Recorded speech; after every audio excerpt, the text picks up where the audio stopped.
our own Melanie Newman catching up with a few reporters to preview the National League West. Here is their conversation.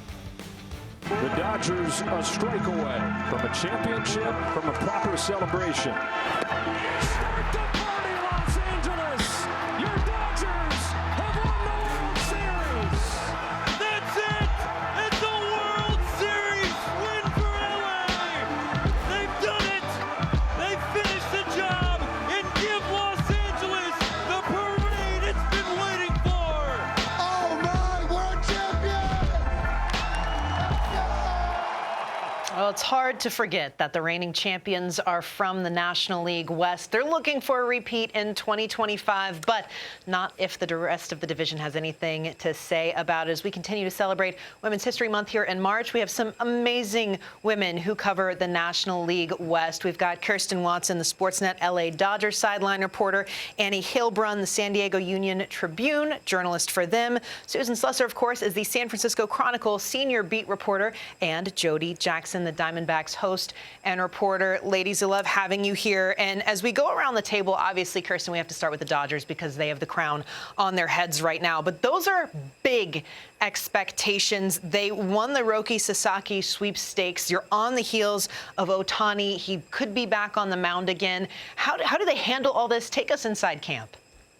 Yeah, well, first I should just say the energy in camp has been electric. Obviously, this is a team coming off of winning the World Series. They're coming off of a very exciting offseason, whether it's been trades, acquisitions, signings, things like that. So there was a lot of excitement coming into this year. There was also a lot of guys who were battling injuries late in the year.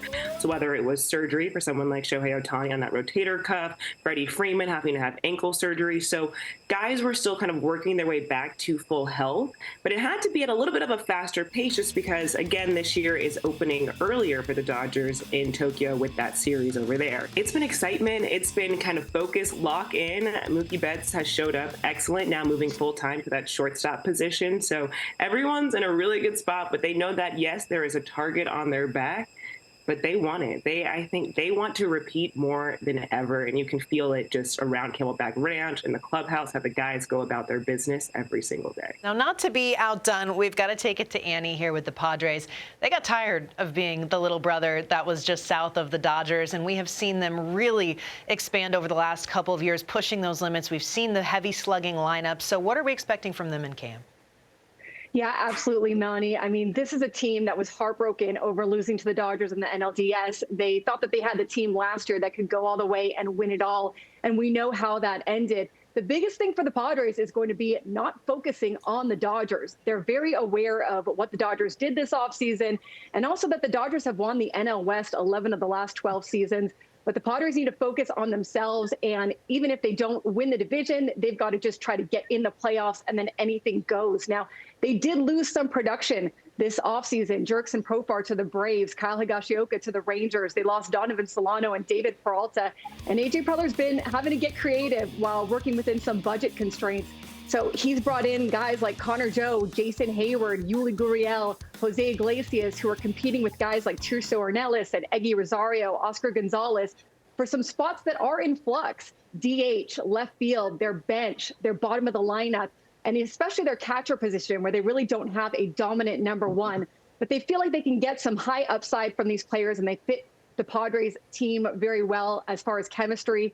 And that's something that Mike Schultz started building last year within this team.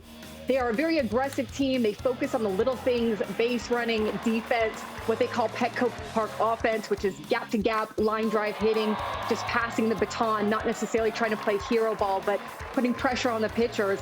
And they're getting back their core players who are healthy. Manny Machado is a year removed from the elbow surgery that really bothered him last year. Fernando Tatis Jr. said he feels better than he has in years. They've got Luis Arraez, who won the batting title last year with a torn ligament in his thumb.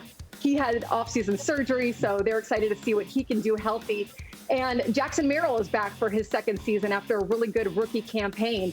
But there's no doubt that they're going to need those superstars like Fernando and Manny to perform like superstars, and they're going to need more from guys like Xander Bogaerts and Jake Cronenworth if they're going to go where they want to go. This division is one of the best in the league, but they are feeling good about the fact that they've got some consistency and continuity heading into this season. Now, Susan Free, we're going to go north here with this one. The Giants, we've seen them. You just heard some big names there from Annie, and it seems that San Francisco, if they're not landing them, it's at least very known that they are making bids in the offseason. So what are we looking at for the Giants this year?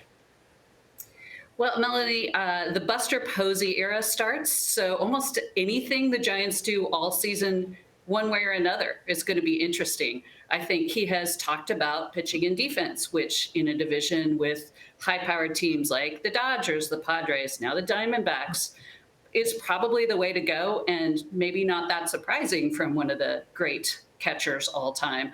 So you'd think then the Giants prioritize pitching in the offseason. One problem is they lose their probably best starter, Blake Snell. He opts out, goes to, of course, the Dodgers. So the way they replace him is with Justin Verlander, who is 42, but he's one of the all-time undisputed greats. So if he, he's coming off a down season, he had some injuries, he's looked really strong this spring. So pitching and defense is going to be an awful lot of defense.